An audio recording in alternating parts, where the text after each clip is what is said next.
My name is Luna, and I've been married to Lucas for 3 years. We used to live alone when we were dating. But after we got married, we moved in with Lucas's dad because his job was nearby. Even after we got married, I kept working. But I had to quit my job because Lucas's dad needed help. He started having memory problems about 1.5 years ago. And it got worse over time, so he needed someone to take care of him. At first, we thought about sending him to a nursing home. But Lucas really didn't want to. He asked me to take care of his dad at home, so I agreed. Luna, please, let's try to take care of my dad here. I don't want him to go to a nursing home, Lucas begged. I understood how he felt, but it was a big responsibility for me, and I wasn't sure if his dad wanted me to take care of him that much. So I asked Lucas to help me as much as he could. I had never seen Lucas beg like that before, so I thought he would support me. But taking care of his dad turned out to be harder than I thought. His dad needed help with simple things like walking, using the bathroom, and taking a bath. He could still move around, but he often tripped and fell because he couldn't support himself. So Lucas and I decided to change our house to make it safer for his dad. Even though we were still paying off debts, we realized that his dad's safety was more important. At first, Lucas helped a lot with taking care of his dad. But as time went on, he started saying he was too busy with work to help. And after about 1 year of taking care of his dad, he stopped helping altogether. He even started going out on his days off instead of helping me. My father-in-law's health was declining, and he needed more help with basic things like using the bathroom and taking a bath. It became too much for me to handle on my own, so I talked to my husband about it. You promised to help, didn't you? When was the last time you actually helped out? It's been months, I said to him. He needs more care than I can give him alone. I'm feeling overwhelmed, I added. I think we should seriously consider putting him in a nursing home instead of trying to take care of him at home, I suggested. We agreed to take care of him at home until the end, but at least we should consider getting professional caregivers involved. Your dad needs more help than we can give him alone, and there are people who are trained to do this. I'm not strong enough to handle everything, especially tasks like bathing, I explained. But my husband didn't agree with me. He got upset and left before we could finish talking. Lately, I've noticed he's been stressed about money. However, I couldn't keep taking care of his dad on my own. So even without my husband's approval, I started arranging for home care services. His dad was assessed as needing a high level of care. So we arranged for a caregiver to come 5 times a week for about an hour each day. We also made a plan with our long-term care insurance, so I wasn't worried about the cost. But we hit a snag on the first day of home care services.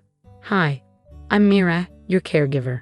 I'm here to help you from now on, she said. Nice to meet you, Mira.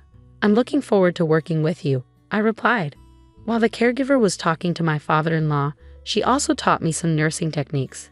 I found her guidance really helpful and felt confident about hiring her.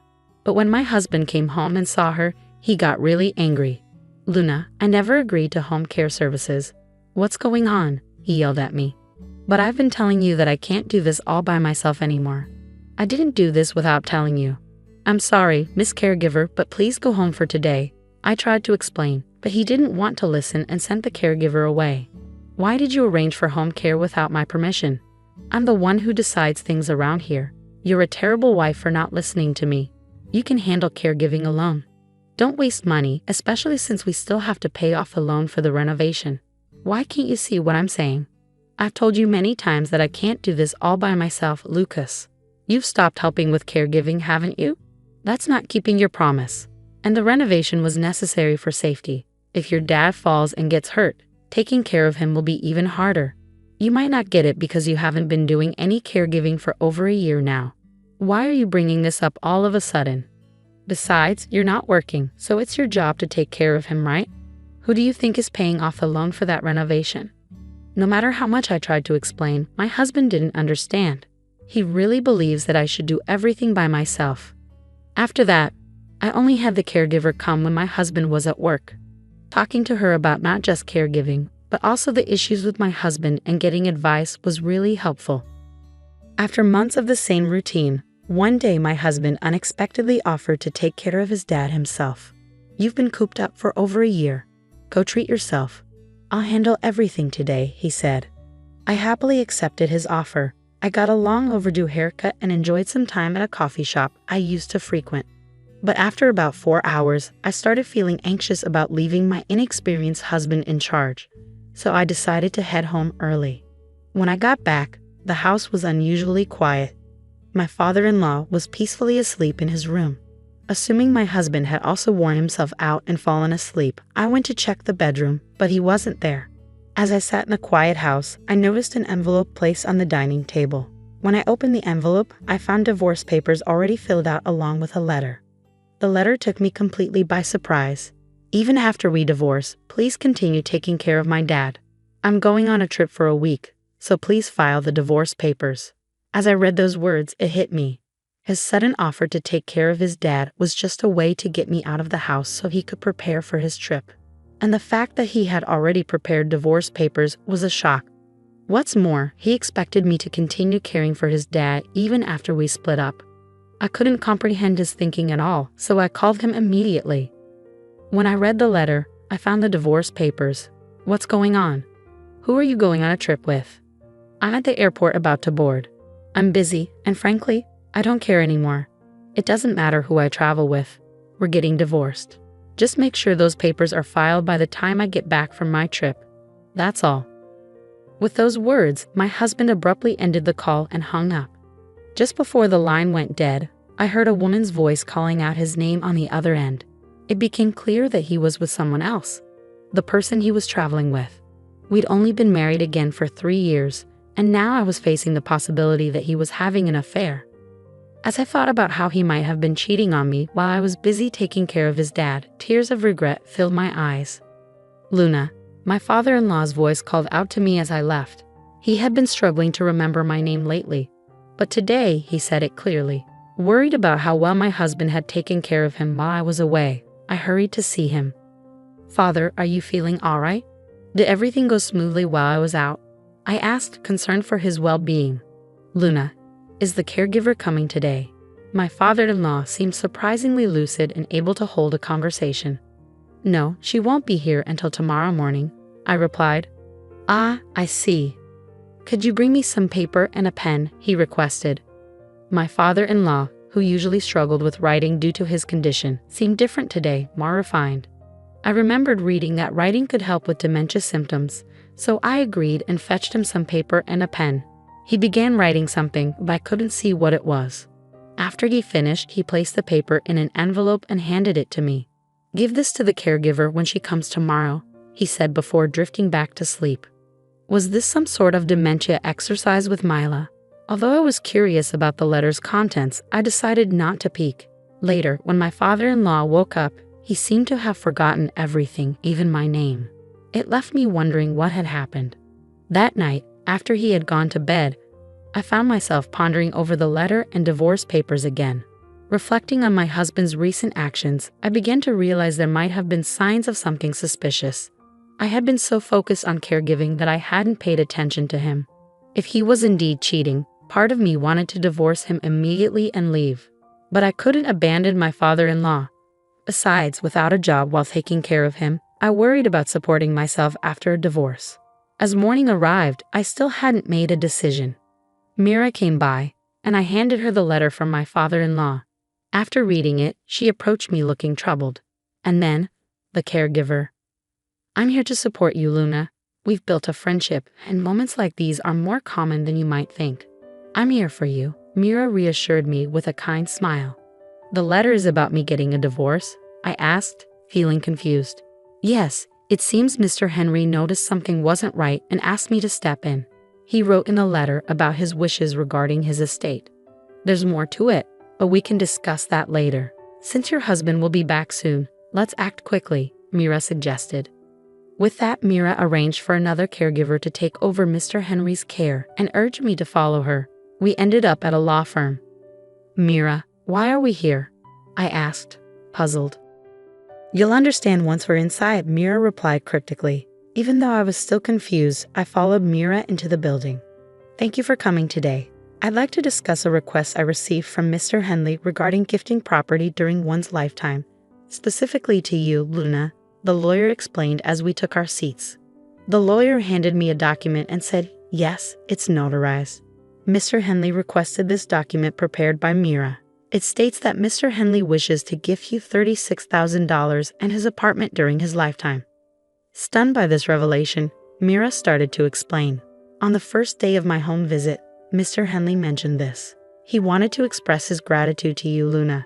However, as you weren't legally adopted by him, he couldn't pass on his assets to you through inheritance. So he decided to make this gift during his lifetime. I'm incredibly grateful. I need to thank my father-in-law right away, I said, feeling overwhelmed with emotion.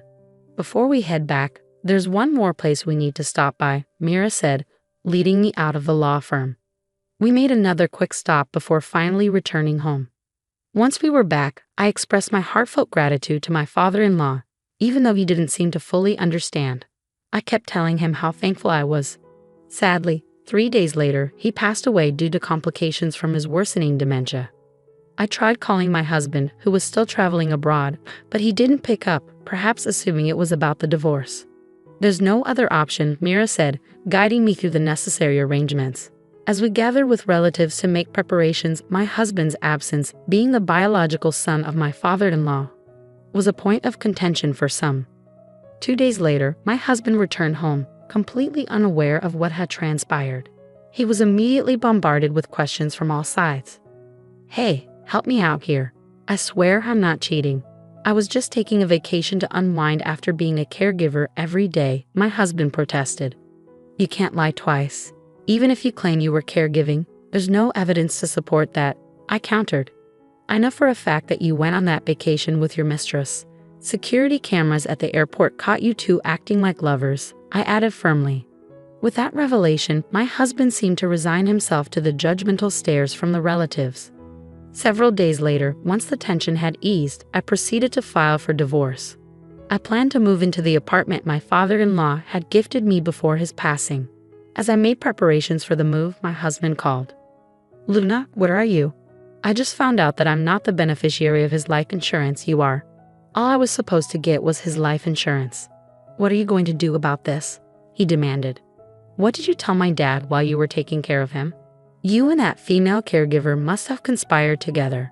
You two planned this, he accused angrily. It was your father's wish. Mira and I only followed his instructions, I explained calmly.